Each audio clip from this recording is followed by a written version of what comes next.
Suspense.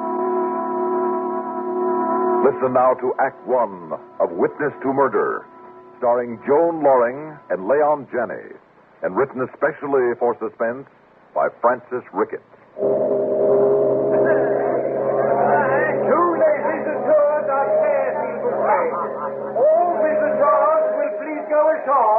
The steward will direct you, sir. Just follow that way. Bonjour, monsieur le commandant. Bonjour, madame. J'espère que nous aurons un beau voyage. Espérons-le, madame. Oh, Larry, Come on, Louise. Everything will be all right. Good morning, Captain. Good morning, sir. Watch your step here, madam. Why, it's Mrs. Meredith. Yes, Welcome aboard. yes. Thank you. And this must be Mr. Meredith. Oh, yes, I'm so sorry. Larry, this is Captain Woodbridge. Glad to meet you, Captain. How'd you do, sir? I want to thank you for taking such good care of my wife on the trip over. We were happy to do what we could. I'm pleased to see her looking so well. Yes. Thank you.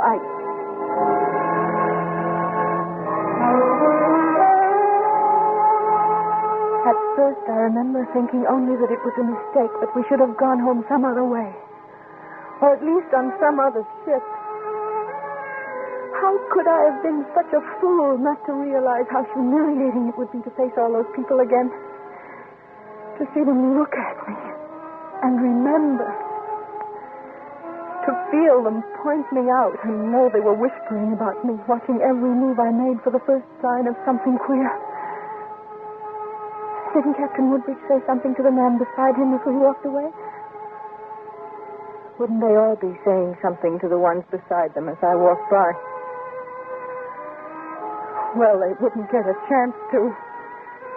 Because I wasn't going to stay. We'd get off the ship, find another one. It wasn't fair to expect me to... Even as I thought it, I felt the ship begin to move.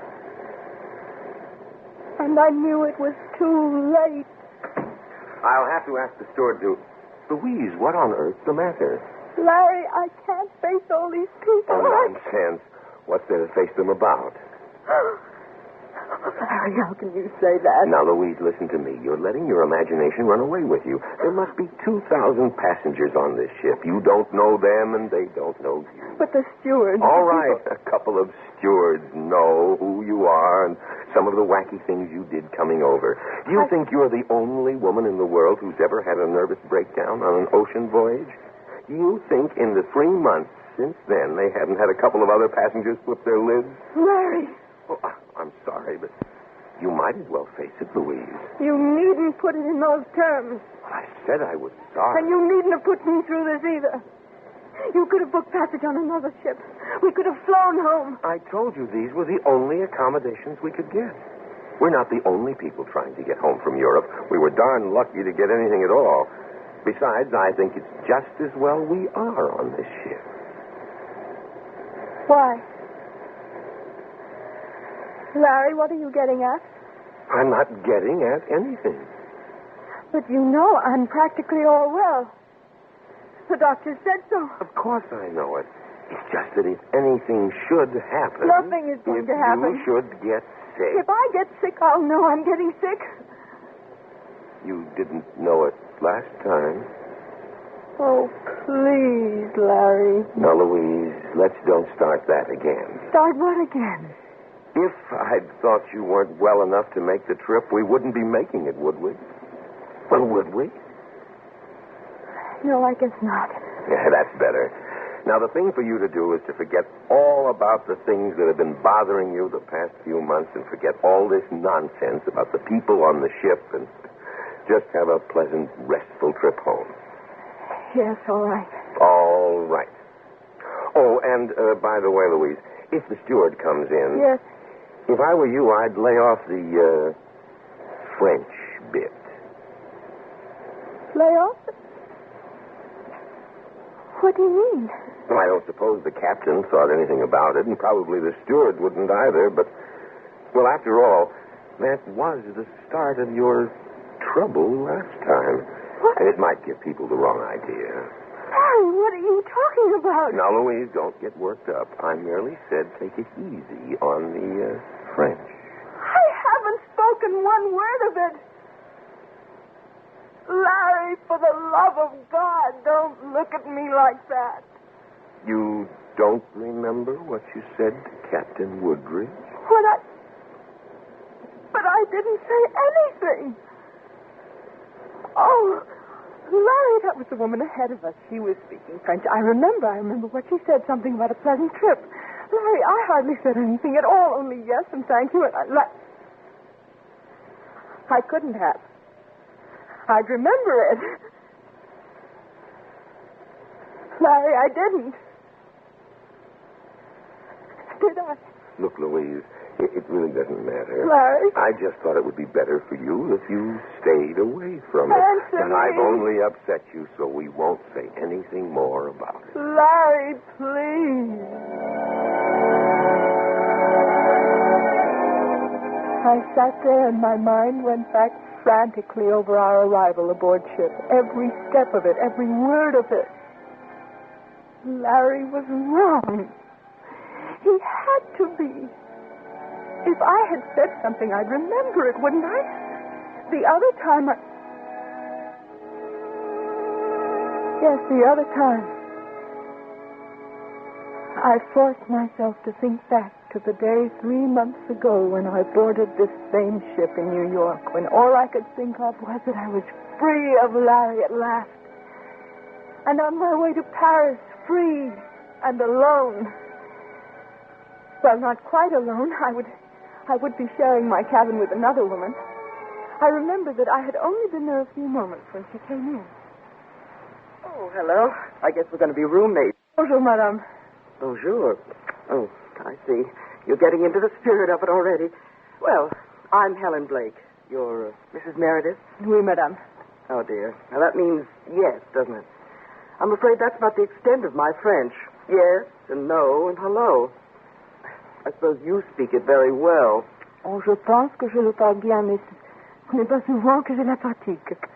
Well, I don't have the remotest idea what you said, but I guess it answers my question. You'll have to give me a few tips before we get there, so I'll at least be able to get by. Oh, ce n'est pas difficile. Les Français sont très gentils. On vous aidera toujours. Et puis presque tout le monde parle anglais. Ah, oh, sure. I guess. Well, I suppose I might as well get settled. Which is my bunk? N'importe quoi, ça m'est égal. Oh, now, look, enough is enough. Do you want this bunk or the other one? Vraiment, pour moi, ça n'a pas aucune importance.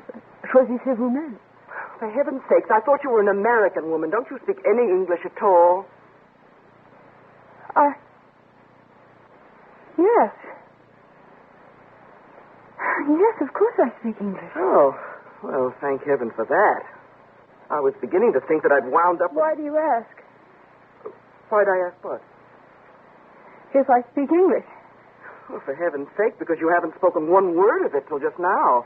You were rattling along in French. At least I suppose it was French. Oh, Meredith, are you sure you feel all right? You're looking awfully white.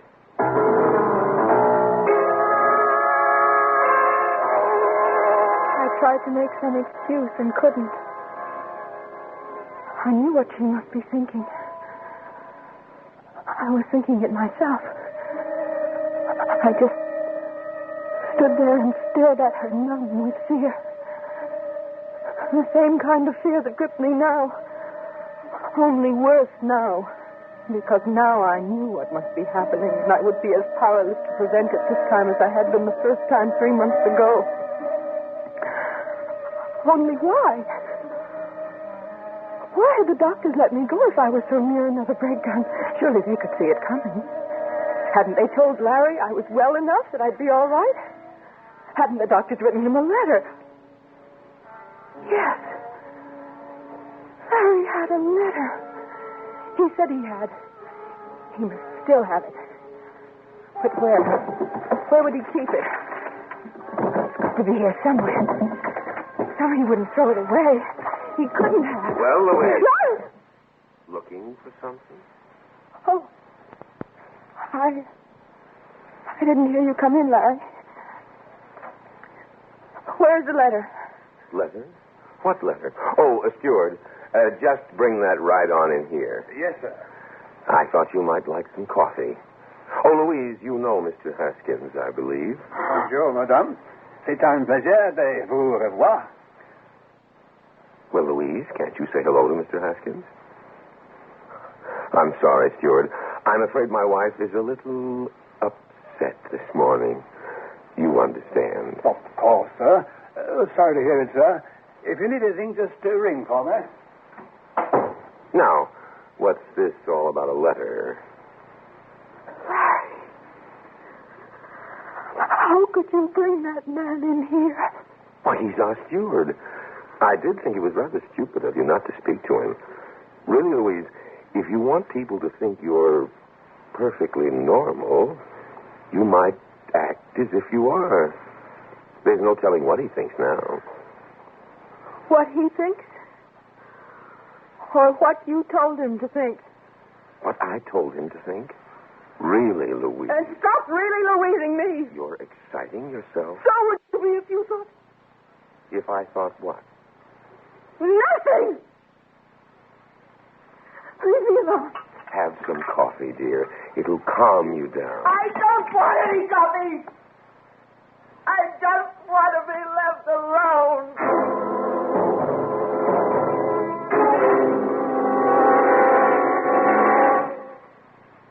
In just a moment, we'll return with Act Two of Suspense.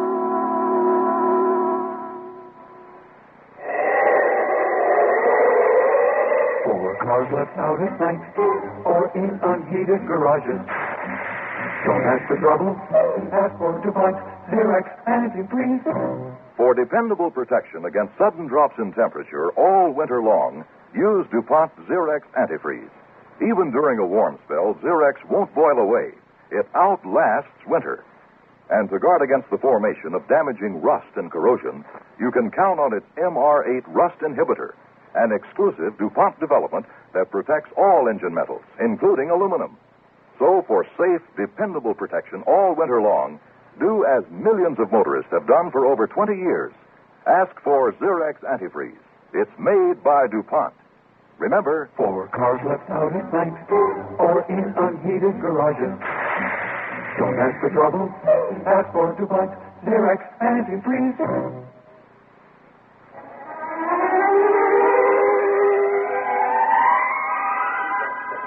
Will you have some more coffee, Mrs. Meredith? Yes, thank you. You're awfully quiet this evening. Not a bit of Malmere, I hope. Your husband said earlier you weren't feeling up to par. Captain, you know I never have a bit of Maldemare. If I have it, it's a great big chunk of it. Yes, quite so. Well, I'm sure you'll see the last of that. A lot of other people seem to be having Maldemare, though. Oh? Why do you say that? There are so many empty places at the table. Oh, that? No, I'm afraid that's mostly a lack of bookings. But I thought you were booked solid. Oh, not at this time of year. We're into the off-season travel now. Oh. Well, what about other ships then? I mean, are they full up? No, not any more than we are. But then why... But why what?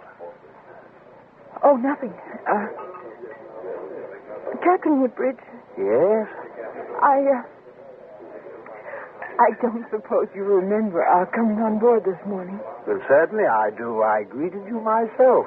But no, I didn't mean that. I mean, of course, I knew you would remember that. I meant, do you... I don't suppose you remember what I said. What you said? Yes. I mean, do you remember anything special? I'm afraid not. Was there something you wanted to tell me? Oh, no, it wasn't that. It was... Oh, never mind. It wasn't anything. Oh, Mrs. Meredith, I do hope that everything's all right. Oh, yes. Yes, everything is fine.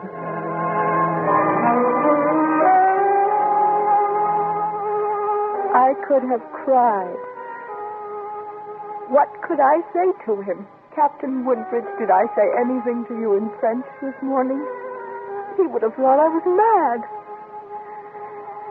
Now he thought it anyway. And if I stayed in my cabin, saw nobody, said nothing. But that was exactly what I had done on the trip 3 months ago, until the madness drove me to do the queer things that finally made them come and take me away to the infirmary and knock me out with drugs. Oh, if I had been afraid that morning, it was nothing to the fear that gripped me now. Was I going mad? I didn't know. I only knew that Larry had lied to me. Larry had trapped me into this, and there was no escape. You seem to be having quite a conversation with the captain. Wasn't anything. Tired? What am I supposed to say, yes? What's the matter with you, Louise? You're not yourself. I'm not sure I know what myself is anymore. What's that over there? Where? Why, it's your beach bag, isn't it? Now, how did it come to be there? I don't know. I was wondering where it was all morning. I'll get it. Louise, stay away from that rail. Megan, stay back! Stay back! Larry, what in the world are you doing? What happened? I don't know. Did you actually? Are you all right? Yes, she's all right now, thank you. Louise, what made you do it? Larry, I didn't do a thing. Is there anything I can do? No, nothing. Thank you. I'll get her to our cabin.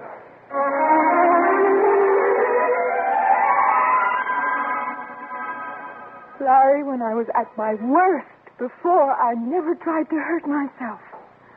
I'm not trying it now. I'm sorry, Louise. You startled me. I thought that... You thought? What do you think all those other people thought? Or did you plan it that way? Oh, yes. That would be the way to do it, wouldn't it? I don't know what you're getting at. Oh! You don't know what I'm getting at. Oh, that's funny, Larry. That's the funniest thing I've ever heard. I think I'd better send for the doctor. Yes, Larry, why don't you? By all means, get the doctor in here. He's seen me off my nut before. He'll believe whatever you tell him. And don't worry about me. I could deny it till I'm blue in the face. He'll just say I did that before, too. But then there's no need for me to tell you all this, is there, Larry? Because you already know it, don't you? You're counting on him as an expert witness. Only to what, Larry? What are you trying to get me to do? The way you're carrying on, Louise, it wouldn't surprise me if you ended up killing yourself.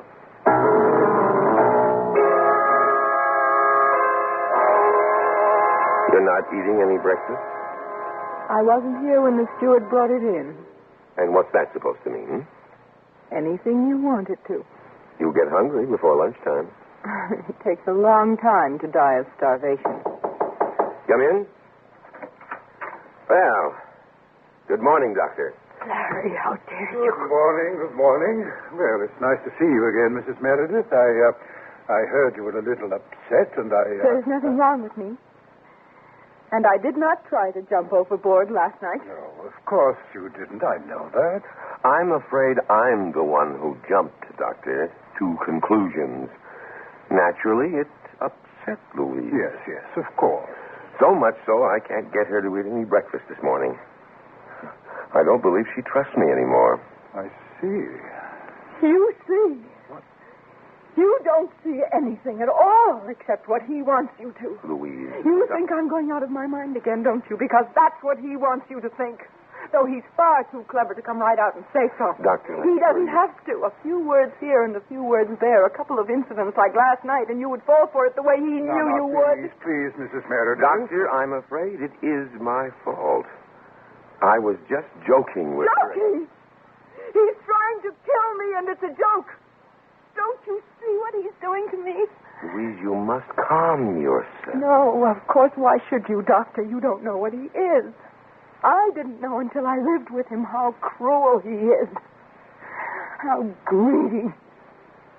All I wanted was to be free of him. Louise, 3 months really? ago, I thought I was. But you couldn't allow that, could you, Larry? There was Allow the what? money to think of. You couldn't let me go and take it with me. You had to have it at any cost, even if it meant killing me to get it.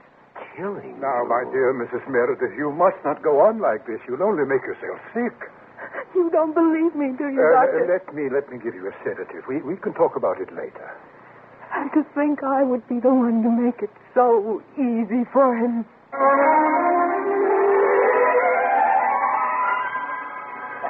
So, ready to go down, Louise? No. Go ahead if you want to. I want to stay on deck a while. You shouldn't be wandering around in the dark by yourself. Then come with me. Well, I'm surprised you would want me to.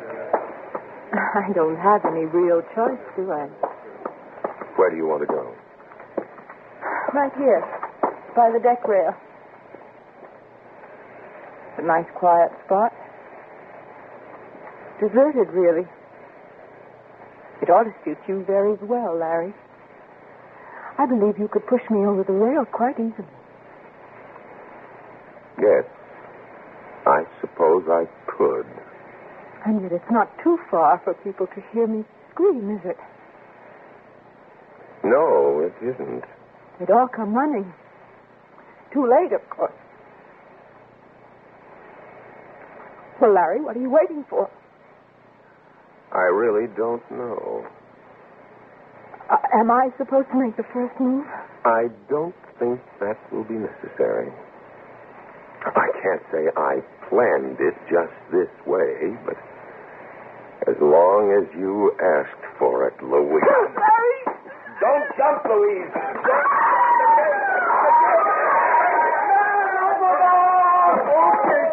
The boat's open!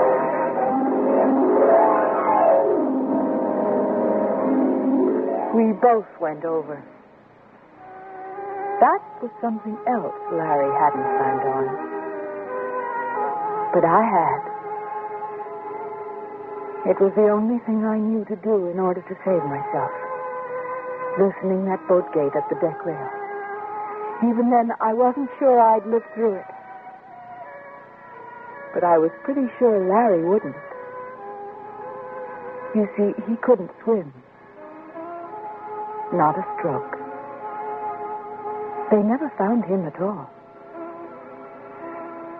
Of course, they kept me in the infirmary for the rest of the trip because they thought I had lost my mind again and was trying to jump overboard and that Larry tried to save me.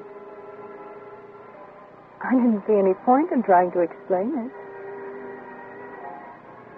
After all, that was what Larry wanted them to think.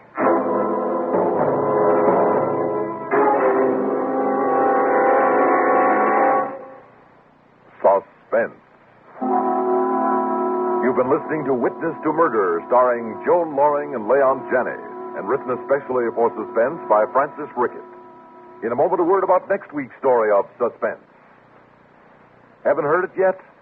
Shame. You've been missing the fun.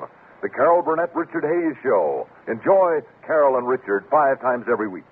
Hear them on the CBS radio networks. Carol Burnett Richard Hayes Show, evenings, Monday through Friday.